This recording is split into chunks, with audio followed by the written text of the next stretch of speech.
Hey, Tim from Optimization here. As you might have seen or read, Optimization has hit more than 50K in revenue, an awesome milestone that took 8 months. And just as we're transitioning from consulting to services, I wanted to write about it. And so, as you can see, let me get out of the way. We've written a pretty super tactical blog post about what exactly the apps we're using, what are the settings for the apps, and package some of this into a template. So in this video, we'll essentially just cover everything that's written here in a more visual and fluid manner. So let's get started. Everything as far as our sales starts, and before I begin, let me clarify this is all freelancing, agency, client services, not digital products, something that we have, a field that we have entered quite recently. So everything, as I said, starts on the optimization.com website, where the visitor prospect gets to understand our business, see the clients we're working with, understand the problem, understand our value proposition, get some social proof through testimonials, and then book a discovery call. So as you can see, this is an embed in the website that allows them to instantly schedule a time, 30 minutes to talk with me primarily, or my teammate Valentine. And what happens here, they select a date, obviously select a time, and then put in some details that are required, the company name and project brief. And this embed actually exists on the main page, then it exists on the clients page as a link, and then it also exists as a link in the work page. So essentially, we're calling to action on 3 of those pages to book said call. So the call, as I said, is run in an app called X.AI, not the call, the booking. So if we take a look at my templates right here, I'll open the discovery one. I have a few templates right here. So the discovery settings are obviously Zoom, COVID and all. Then it goes to my main calendar. It is on the default time zone, even though I travel a lot. If you change the default time zone on X.AI, it will adjust. And I have very specific days during which I take these sales calls. I like to have Sunday open because that communicates the client's urgency. If they book Sunday, that means they're willing to take that weekend or day off to invest into this conversation. And hopefully that will lead to an easier deal closing. So the rest of the days are Tuesdays, Fridays, and Thursdays. This is more subjective slash arbitrary. I just decided that those are the days that I want to dedicate to sales. Meeting duration, 30 minutes. That's just enough. Sometimes it runs over to 45 minutes. Sometimes it's done in 20 minutes, but 30 is a good average. Then as far as available dates, very like subjective settings. I have 30 days, lead time 2 days. As you can see, all these settings speak for themselves. The only thing that I like to do is max allow 3 meetings per day, because I've had in the past like 5 to 6 sales calls and they were exhausting, and I don't feel like I can take appropriate action on all of them. As you've seen on the form, I have custom fields, so that's both required company and project brief, and then the rest is all essentially default settings. So that's X.AI. And then once a client books a meeting, then it's actually not yet confirmed, because I have in, I think, guest settings, nope, personalization maybe, nope, privacy, yes. So in privacy, there's a setting that says always confirm the meeting, because I want to take a look at the company name, research the company, look at the project brief, research the person submitting, and make a decision if this fits our business. Because if it doesn't, why waste 30 minutes on a sales call? So that's X.AI, and once a request is sent, it goes into my email. As I said, I review and then I confirm, and once it confirms, it triggers a Zapier automation. And let's take a look at that. It's in our sales folder right here. It's called New Discovery Calls. Even though it says 29 steps, it's not actually 29 steps. There's just a couple branches that we're using because for other services, but for the purpose of this call, we'll focus on the first branch, as you'll see in a second, the discovery call branch. Taking a while, unfortunately, but okay, here. So discovery call, if we go into it, it's triggered by X.AI, then it goes in and uses formatter to get the day of the week, then adds some stuff, finds the lead, perhaps if it already existed through email or through other submissions in Airtable. And the only reason we use Airtable right now is because Notion does not have their API. Once it exists, I will migrate over from Airtable, and then it sends a confirmation email, and that confirmation email is HTML formatted, and it uses smart fields, so it inserts the guest's first name and then has a confirmation text, and then invites them to check out our blog. And that looks pretty nice, and it's sent automatically. And then really important, I have 3 tags on it, or labels rather: important, sales, and inbox, meaning that once it's sent, it actually shows up in my email client, which is superhuman, and I'll talk about it in a bit, but it shows up and I can take action, which I always do. I write a follow-up that is actually not automated. So that is pretty much the main thing that I really like Zapier. Other things is inviting my teammate to the calendar slot, creating folders in Dropbox, actually 4 folders for each client. In the past, I created folders when a contract is signed, but now I found it that I want to create those folders on the discovery call, because for the proposal, which I'll talk in a bit, I do create some assets, especially the Notion cover photo, that will go into that Dropbox folder. I don't want it to be orphaned in my folders. Finally, it sends a notification in Slack that puts the Dropbox link and says the company name in our sales channel, and so that way everyone in the company can see and take action on it or discuss it or whatever it might be. Now let's go to Superhuman. As I said, it says a confirmation email. So in this case, that's how the confirmation email looks like.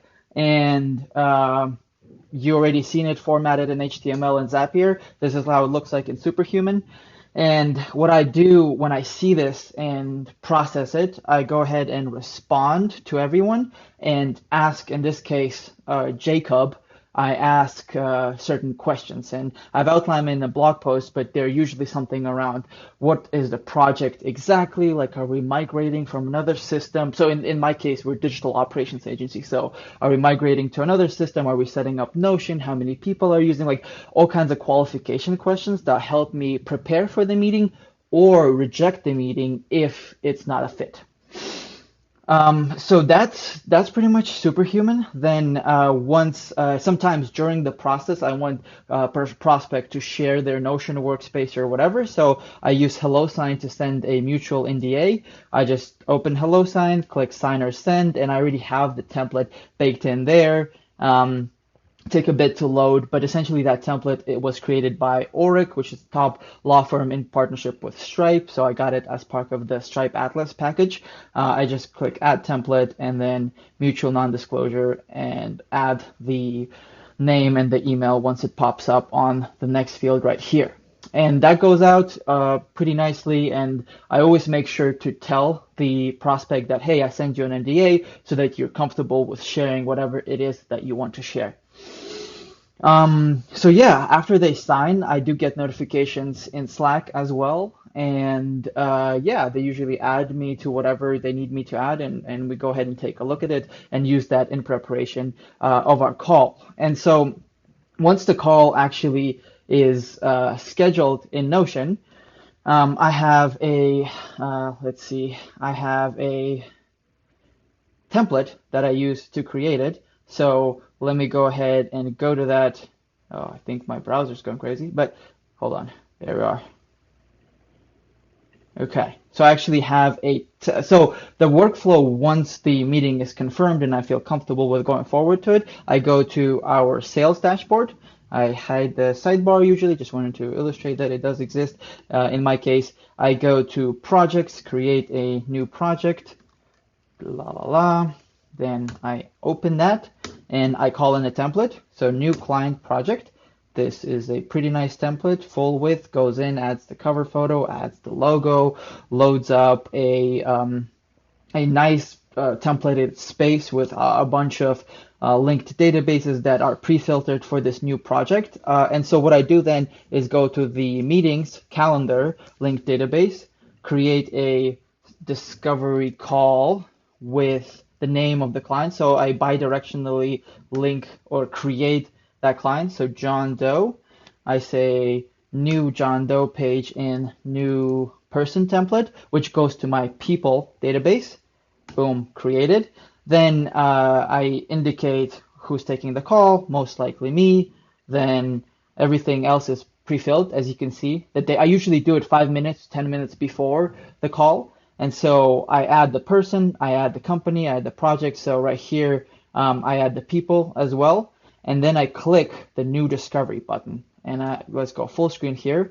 That gives me a outlined, pre-prompted call that I already have the discussion points outlined that I thought of beforehand. And once it loads, and just to clarify, Notion does lag when it's screen sharing, and especially I'm currently in a cabin in Montana, so it's not the best internet, but as you can see, that is the templated call, and I try to follow it as much as possible. In the initial conversation toggle, I put everything that we discussed over email, any setups, anything that has been shared as well. So then I take the call, I take the notes, and then at the very bottom, create myself a task and most likely follow up. Sometimes the call goes really well, and the next action item is actually sending a contract right away.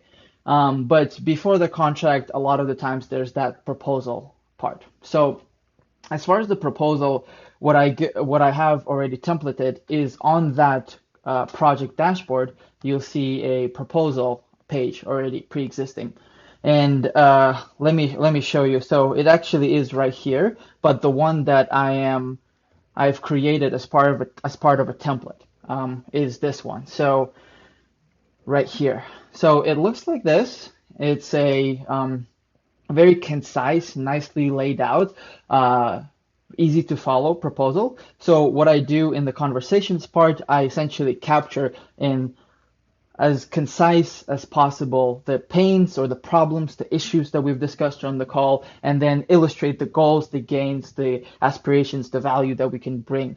And so that's usually just one line, even sometimes with bolded details. After that, I outline the deliverables. So for me, it's the deliverable, the time it takes, the cost, and then the definition and couple details. So that takes shape in different ways, but I also have it decently templated. So I click new deliverable and I get the same drop down. And not only it gives the deliverable that's on the proposal, it also invites me to create a calendar entry. So this calendar entry is part of the calendar that actually exists on this proposal, meaning that when I create it right here, let's say deliverable 2 or 1, whatever, I can click new deliverable and sort of copy the information from that page onto here, and it will essentially look the same way. So once I outline it, I go ahead and, as you can see, sign the contract, start project, then billing dates, go in here, meeting dates, deliverable dates. Usually deliverables are on a timeline. And the way I configure this, I go full screen on that calendar and open timeline view.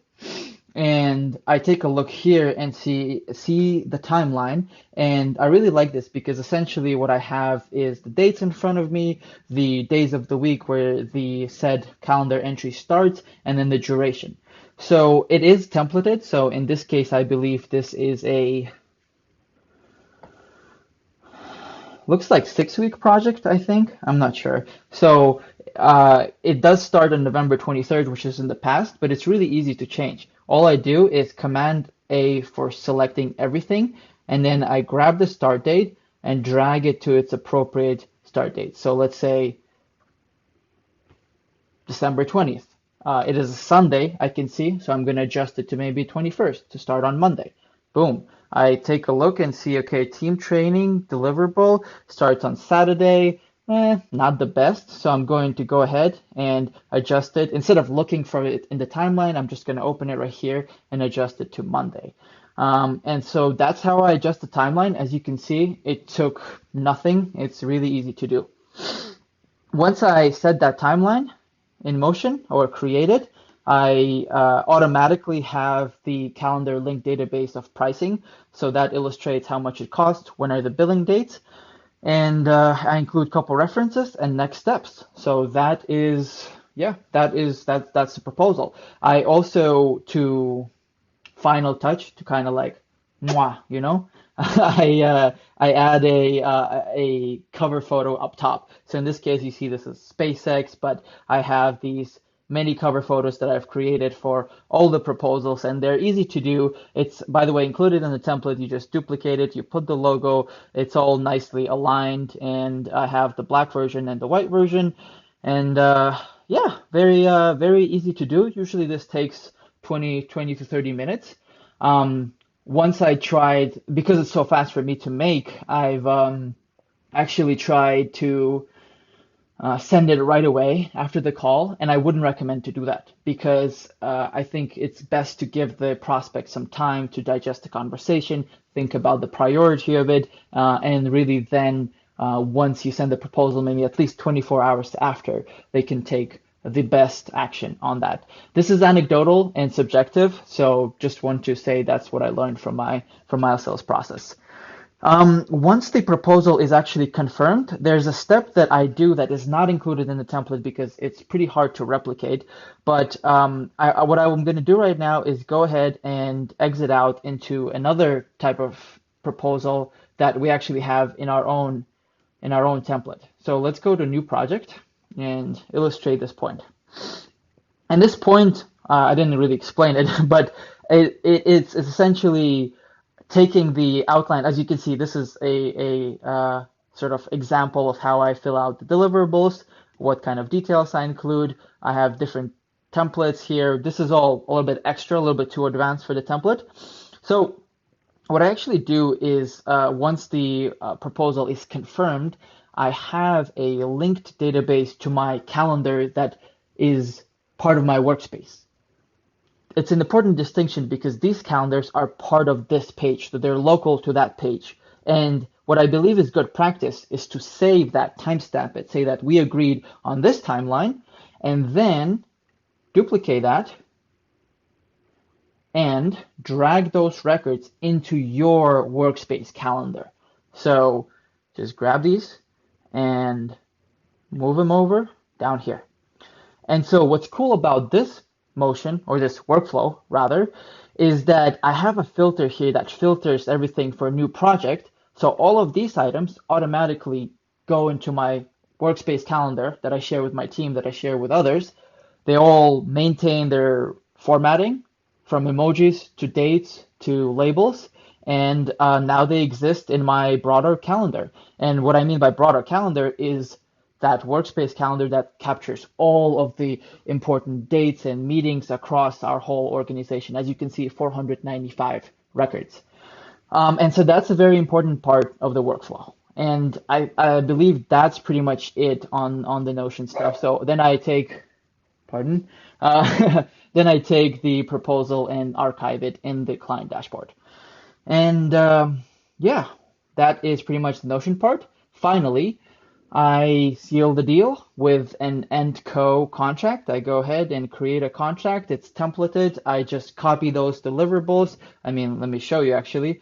Go ahead and new project. Let's choose a random client, a contract only, services. That's where I copy paste the deliverables. I always require a deposit, 50 to 30, 1/3 to 1/2 up front, and require deposit. Bada bing, bada boom. Put this at the once more final invoice date. Make sure you indicate, let's say, in this case, click this button. Right now it's grayed out because there's no sum. But well, let me just add it. You see, 50%. Yes, click that. Make required to deposit. So then that incentivizes the client to actually put down some money, get some skin in the game, respect deadlines, and move forward with your project. So I think I've covered everything. Yes, one step I forgot. Sometimes when I'm going back and forth with a client in Superhuman and over email, we chat a lot. So I invite them to a Slack Connect channel. So Slack Connect is the social networking layer on top of Slack, and that looks like this. On the left hand side, I have a lot of these shared channels. So what are shared channels is channels, as you can see, I use it for partners and clients as well. So shared channels are these channels that exist in two workspaces at once, meaning that your prospect or partner doesn't have to switch out, go to optimization and chat there. No, they can just chat with you on a direct message basis or on the channel basis through Slack Connect. Really great tool. It does require an upgrade, but I would recommend it. It's a very pivotal to my business because not just in the prospecting phase, we also, once a client actually becomes a client or prospect becomes a client, that's where we chat and that's where we manage the whole project. So that, I believe, covers everything. As I said, this is on this blog post that I already closed, but I'm